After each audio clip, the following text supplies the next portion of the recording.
جگہیں ہیں زیارات کی کہ ہر طرف معصوم کی زیارت ہے۔ نجف اشرف کے اطراف میں بھی اتنی زیارات ہیں، جیسے مسجد کوفہ ہے، مسجد سہلہ ہے، مسجد حنانہ ہے۔ یہ وہ ساری امپورٹنٹ پلیسز ہیں کہ جہاں پہ سارے زائرین جاتے ہیں اور دعاؤں کی قبولیت کی جگہ ہے۔ ملاقات امام زمانہ اجل اللہ تعالی فرج و شریف کی ملاقات کی جگہ ہے۔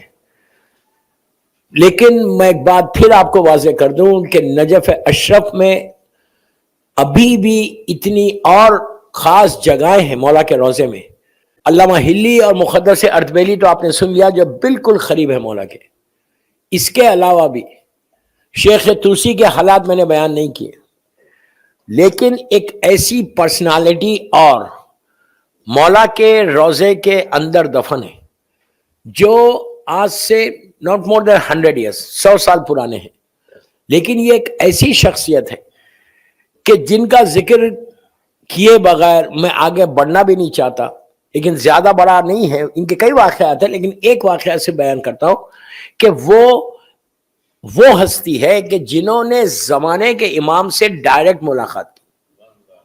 میں نے بہت آسانی سے بولا دوستو، ہم تصور بھی نہیں کر سکتے، ہم امیجن بھی نہیں کر سکتے کہ میں مولا سے ایسا ملوں جیسا انہوں نے ملاقات کی۔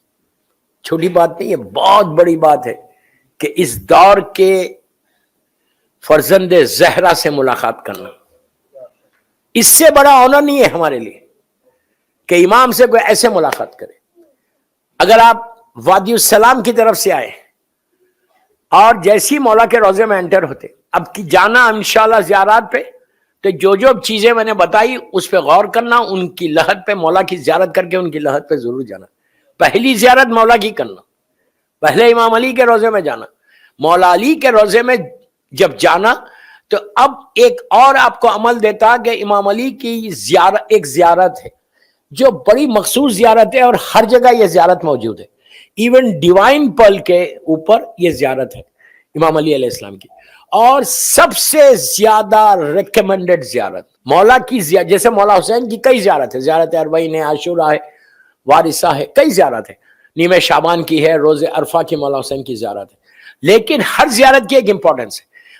مولا مشکل کشا کی بھی کئی زیارت ہے، لیکن یہ جو زیارت آج میں بتا رہا آپ کو، یہ مشہور زیارت ہے، لیکن ہم اس زیارت کو آپ یہاں پہ پڑھ سکتے ہیں۔ یہ زیارت امام علی کا تصور کر کے رکاوٹوں کے لیے جتنی لائف کے آبسٹیکلز ہیں، ان آبسٹیکلز کو اگر ہٹانا چاہتے ہیں آپ، تو یہ زیارت سب سے زیادہ ریکمنڈڈ ہے۔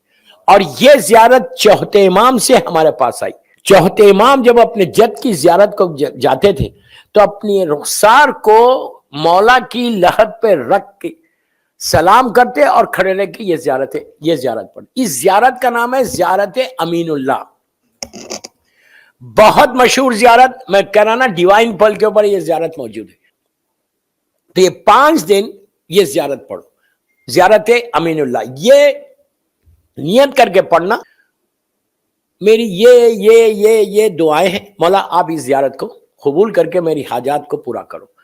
دیکھیے ہر انسان کی دعائیں ہیں، کوئی ایسا بندہ نہیں ہے کہ جو بولے میری کوئی دعا نہیں ہے، ہر کی دعا ہے۔ اور مولا مشکل کشا سے بڑا کون ہے جو دعاؤں کو پورا کرے، مشکلوں کو آسان کرے۔ شروع کرو، اور زیادہ بڑی زیارت نہیں ہے، hardly take 6 to 7 minutes, maximum 8 minutes ہوگا۔ ایون اگر عربی نہیں بھی آتی، آپ ڈیوائن پل کو کھولو اور یہ زیارت کے کالم میں جاؤ اور آڈیو لگا دو اور کھڑے ہو جاؤ، کھڑے رہ کے یہ زیارت پڑھو۔ مولا مشکل کشا کی زیارت ویری ریکمنڈڈ، زیارت امین اللہ۔ اور جب جانا انشاءاللہ، اچھا یہ زیارت کے لیے اور یہ ہے کہ اگر آپ مولا کی زیارت کرنا چاہتے ہیں، نجف اشرف جانا چاہتے ہیں، تو 40 دن کی نیت سے یہ زیارت پڑھو۔ کیا بول رہا ہے یار؟ کوئی ہے جانے کے لیے؟ مولا کی زیارت کو کون نہیں جائے گا؟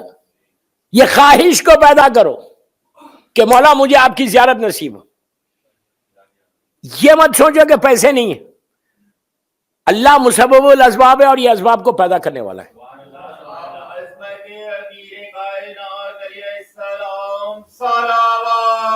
اللہم صلی علی محمد وعلی محمد۔ یہ اسباب کو پیدا کریں گے. آپ تصور نہیں کر سکتے دیوار میں سے رزق ملے آپ کو. وہ چاہے تو جہاں سے چاہے دے. قادر مطلق کا مظہر ہے. کیا بول رہا ہے یار میں, کیا بول رہا ہوں میں. اللہ قادر مطلق ہے, اس کا یہ مظہر ہے, جہاں سے چاہے دے. یا مسبب الاسباب, یہ اللہ کا نام ہے کہ اللہ اسباب کو پیدا کرتا ہے, ویوز کو پیدا کرتا ہے, راستوں کو پیدا کرتا ہے. اس کے علاوہ کوئی نہیں ہے راستہ پیدا کرنے والا. 36 ٹائمز روزانہ نماز فجر کے بعد یا مسبب الاسباب پڑھے آپ. پھر دیکھو دن میں تمہارے رکاوٹیں کیسے دور ہونے لگتے. ہمارے علماء بولتے ہیں چاہے تو اللہ زمین سے اور آسمان سے رزق تم کو دے دے. اللہ مسبب الاسباب ہے. یہ ہمیشہ پڑھنا, یا مسبب الاسباب, یا مسبب الاسباب. اور یہ زیارت 40 دن پڑھیں, زیارت امین اللہ, مولا کی زیارت, اور نیت کرو کہ مولا مجھے اپنی زیارت کرو. یہ اتنا کریم ہے کہ اگر میرے گناہ کم رہیں تو ہو سکتا مولا خواب میں آ جائیں تمہارے. میری آنکھیں اگر اس قابل ہیں کہ میں علی کو دیکھ سکوں تو خواب میں آ جائیں تمہارے. تعجب مت کرو. اور ایک چیز اور بتا دوں, معصوم جب خواب میں آتے وہ خواب ہمیشہ سچا ہوتا ہے. معصوم اگر خواب میں آ جائے, اس لیے کہ ہمارا خواب حجت نہیں ہے, ہم معصوم نہیں ہیں, ہمارا خواب حجت نہیں ہے, لیکن اگر معصوم آ جائیں تو پھر وہ خواب ہمیشہ سچا ہوتا ہے. اگر آپ مثال کے طور پہ آپ نے خواب میں دیکھا کہ آپ اپنے بیٹے کو ذبح کر رہے, نہیں سمجھے, ابراہیم نے دیکھا تھا نا. آج اگر کوئی دیکھے کہ میں اپنے بیٹے کو ذبح کروں تو آپ پہ واجب نہیں کہ آپ کرو. جناب ابراہیم معصوم ہے, ان کے لیے تھا, ہمارے لیے نہیں ہے. ہمارا کوئی خواب سچا نہیں ہوتا, لیکن معصوم اگر خواب میں آ جائے تو وہ خواب سب ہمیشہ سچا ہوتا, وہ کبھی جھوٹ نہیں ہوتا. تو بہرحال تو زیارت امین اللہ, جا کے چوتھے امام کی زیارت, چوتھے امام سے ہمارے پاس آئی. پانچویں امام نے یہ روایت کی کہ میرا بابا جا کے اس طرح زیارت پڑھتا تھا.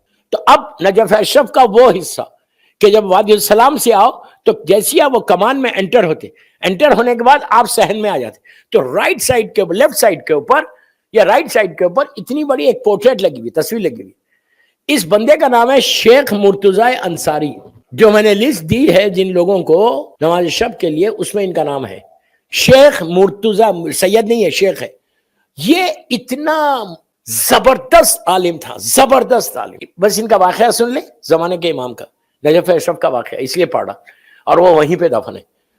یہ مولا کے روزے میں درس دے رہے تھے. ان کے بارے میں یہ ہے کہ جب بھی یہ نماز پڑھتے تھے تو ان کے ساتھ کافی بڑا مجمع ہوتا تھا, ان کے پیچھے نماز پڑھ. 3 ہمارے ایسے علماء گزرے نجف اشرف کے کہ جنہوں نے جب بھی نماز کو لیڈ کیا, ہزاروں کی تعداد میں لوگ ان کے پیچھے نماز پڑھتے. یہ ایک ہے شیخ مرتضی انصاری, شیخ مفید, اور آج کے دور کے 90s میں جن کا انتقال ہوا الحاج سید ابو القاسم الخوئی. اللہ ان تینوں کے درجات کو بلند کرے انشاءاللہ. آپ ایک صلوات پڑھ لیں محمد والے.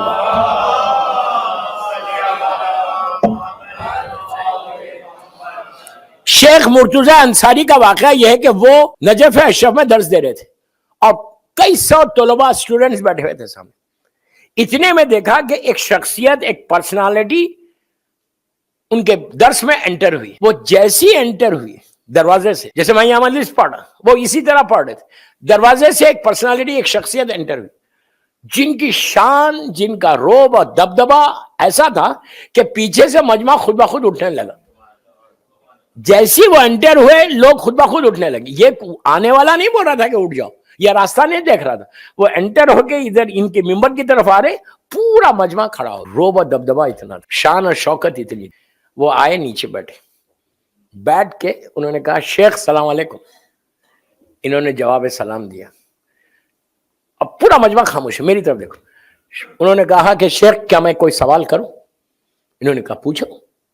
یہ ممبر پہ اور وہ نیچے کہہ رہے تھے کہ کیا میں کوئی سوال کروں؟ انہوں نے کہا بسم اللہ کریں, اب کیا سوال ہے آپ کا؟ انہوں نے سوال یہ کیا کہ یہ بتاؤ کہ اس عورت کے بارے میں اسلام کیا بولتا جس کا شوہر مسک ہو جائے. میں یوتھ کو بول رہا, مسک کس کو بولتے؟ مسک انسان جانوروں میں ہوا, پتھروں میں ہوا. کب ہوا؟ پرانے نبیوں کے زمانے, ہمارے رسول کے زمانے میں نہیں. اوپر جتنے نبی گزرے ان کی امتوں پہ جب اللہ کا عذاب آیا, یہ تو شکر ادا کرو کہ فرزند زہرا موجود ہے جس سے عذاب رکا ہوا ہے. یہ مت سمجھو کہ ہمارے اچ کے گناہ کم ہیں. آج گناہ زیادہ ہے، اس زمانے میں گناہ کم تھے.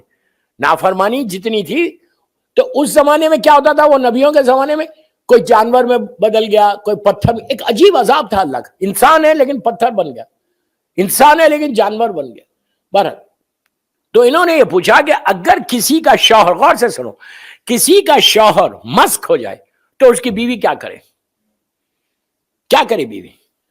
تو انہوں نے پوچھا شیخ نے، یہ بتائیے وہ جانور میں مسخ ہوا یا پتھر میں مسخ ہوا؟ تو پوچھا کہ کیا دونوں کے مسئلے الگ ہیں؟ تو شیخ نے کہا ہاں، اسلام میں دونوں کے مسئلے الگ ہیں. پوچھا کیا مسئلے؟ تو کہا پتھر میں اگر کوئی مسخ ہوا، اللہ کے رسول کی حدیث ہے کہ پتھر انسان میت پتھر کے مانند ہے. میت جب انسان کی روح نکل جاتی ہے تو سرکار بولتے ہیں وہ پتھر کے مانند ہے. میت پتھر کے مانند ہے. اگر وہ پتھر میں مسخ ہوا تو بیوہ کا عدہ لے گی وہ عورت اور دوسرا نکاح کرے گی. نہیں سمجھے یار؟ بیوہ کا ویڈیو کا عدہ لے گی اور دوسرا نکاح کرے گی. اور اگر جانور میں مسخ ہوا تو اللہ کے رسول کی حدیث ہے کہ انسان اور جانور میں صرف عقل کا فرق ہے. جانور کو اللہ نے عقل نہیں دی، ہم کو عقل دی. کبھی کبھی ہم بھی جانور بن جاتے ہیں. میلبورن والے نہیں بنتے، بول رہا ہوں میں. تو جانور میں اگر ہوا تو عقل کا فرق ہے. تو کہا کہ اگر کوئی جانور میں مسخ ہوا تو اب وہ عدہ لے گی. مثال کے طور پہ کوئی شخص، کوئی مرد، کسی کا شوہر خدا نہ خواستہ، لاکھ بار خدا نہ خواستہ پاگل ہو جائے، دیوانہ ہو جائے، کریزی ہو جائے، ڈاکٹرز کنفرم کر دیں کہ اس کا دماغ ختم ہو گیا، تو اب عورت کیا کرے؟ طلاق کا عدہ لے گی اور دوسرا نکاح کر سکتی. اس لیے کہ اسلام یہ نہیں بولتا کہ نام پہ گزار دو، نام پہ صرف امام کے گزارو.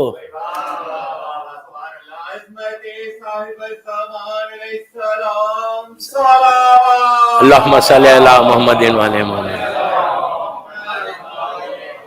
کتنا ٹرکی کوسچن.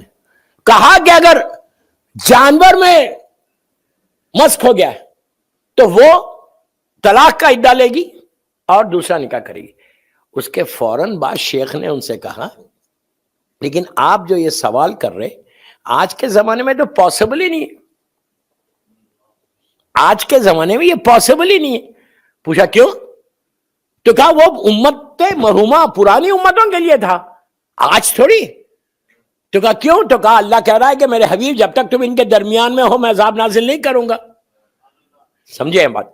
انہوں نے کہا کہ رسول کے لیے اللہ کہہ رہا ہے کہ تم جب تک ان کے درمیان میں ہو ہم عذاب تمہاری امت پہ نازل نہیں کریں گے. تو انہوں نے پلٹ کے کہا کیوں، کیا گناہ کم ہو گئے؟ تو کہا نہیں، گناہ تو ہے لیکن عظمت محمد مصطفیٰ صلی اللہ علیہ وآلہ وسلم اتنی بڑی. اللہ نے رحمت للعالمین بنا، وما ارسلناک الا رحمت للعالمین ہے. تو کہا اب نیچے سے انہوں نے کہا لیکن اب رسول تو نہیں رہے، وہ تو 11 ہجری کو ختم ہو گئے. تو انہوں نے اوپر سے بیٹھ کے کہا اللہ کا رسول تو چلا گیا لیکن وارث محمد تو ہے. بس یہ کہنا تھا. انہوں نے نیچے سے کہا حق تو یہ ہے کہ تو مجتہد ہے. بس یہ بولا، غائب ہو گئے. نہ لوگوں نے آتے دیکھا تھا نہ جاتے دیکھا، غائب ہو گئے، نگاہوں سے دور ہو گئے. اب نجف اشرف میں ہنگامہ مچ گیا کہ زمانے کے امام نے شیخ مرتضیٰ کو سند دیے کہ یہ مجتہد ہے. اب سنو، عورتیں ساری ان کی ماں کے پاس گئے، جا کے عورتوں کا تو رہتا ہے نا کہ تمہارا بیٹا اتنا بڑا امام نے اس کو سند دی، اتنا بڑا آدمی ہے. تو ماں نے بہت ایزی لیا. جب عورتوں نے جا کے ان کو مبارکباد دی، ان کی ماں بہت خاموشی سے سنتی رہی. تو عورتوں نے کہا کیوں، آپ کو خوشی نہیں ہو رہی؟ تو انہوں نے کہا اس بچے کو ریز میں نے ایسے کیا ہے، اس کی پرورش ایسی کی ہے، ماں کہتی ہے کہ اگر یہ میرا بیٹا نبی بھی بن جاتا نا مجھے حیرت نہیں ہوتی. یہ مثال ہے نبی کی، جیسے قیامت کی بارش، کہ اگر میرا بیٹا نبی بھی بن جاتا تو مجھے حیرت نہیں ہوتی. اس لیے کہ دوستوں میں یوتھ کو بول رہا کہ دنیا کے ہر رشتے میں حسد ہے، بھائی بھائی میں حسد ہے، جو بدترین بیماریوں میں سے ایک بیماری ہے. رشتہ داروں میں حسد ہے، مومن ایک دوسرے سے حسد کرتا ہے، جلسی جس کو آپ بولتے ہیں، یہ بدترین گناہ، کبھی جلسی نہیں کرنا، کبھی حسد نہیں کرنا۔ امام علی بولتے ہیں کہ حاسد کو جلانے کی ضرورت نہیں ہے، وہ خود اپنی آگ میں جلتا ہے۔ کوئی اچھا ڈریس پہن کے آ جائے ہم حسد کر رہے، کوئی بزنس میں گرو کر جائے ہم حسد کر رہے۔ حسد کرو ہی مت۔ اگر تمہارا بھائی آگے بڑھ رہا تو تم خوش ہو کہ کم از کم ایک مومن تو آگے بڑھ رہا۔ یہ کبھی مت سمجھو کہ اللہ نے تمہارے رزق کو لے کے اس کو دیا، اس کے خزانے میں کمی نہیں، جیسے اس کو دیا ہے وہ تم کو بھی دے سکتا۔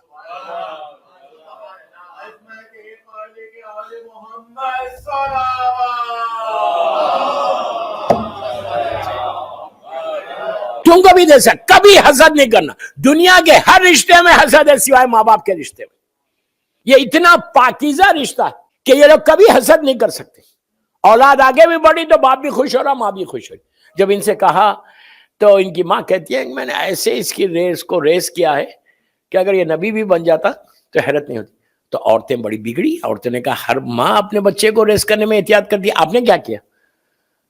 تو کہا میں تفصیل سے نہیں سناتی، مختصر یہ بتاتی کہ میں جب سے یہ میرے شکم میں آیا 9 months، یہ بہت بڑا پیغام ہے دوستو، 9 months میں نے جو پہلے گزری لائف وہ گزری، ایک ڈراپ آف واٹر بھی حرام کا زبان پہ نہیں رکھا، ایک سیڈ ایک دانہ بھی حرام کا غذا میں نے اپنے منہ میں نہیں رکھی جب تک یہ میرے شکم میں رہا۔ اور روزانہ 2 عمل کرتی تھی، زیارت عاشورہ پڑھتی تھی، روز زیارت عاشورہ بآواز بلند پڑھتی تھی۔ ہر وہ لڑکی جو پریگننٹ ہونے والی ہے یا ہو رہی ہے اس وقت ہے، اس کے لیے بہترین یہ عمل دے رہا میں آپ کو۔ اگر زیارت عاشورہ پڑھتے رہو بآواز بلند، اس لیے کہ جب ماں پڑھتی ہے تو بچہ سنتا ہے پیٹ میں، ماں کھاتی ہے تو بچہ وہی کھاتا ہے۔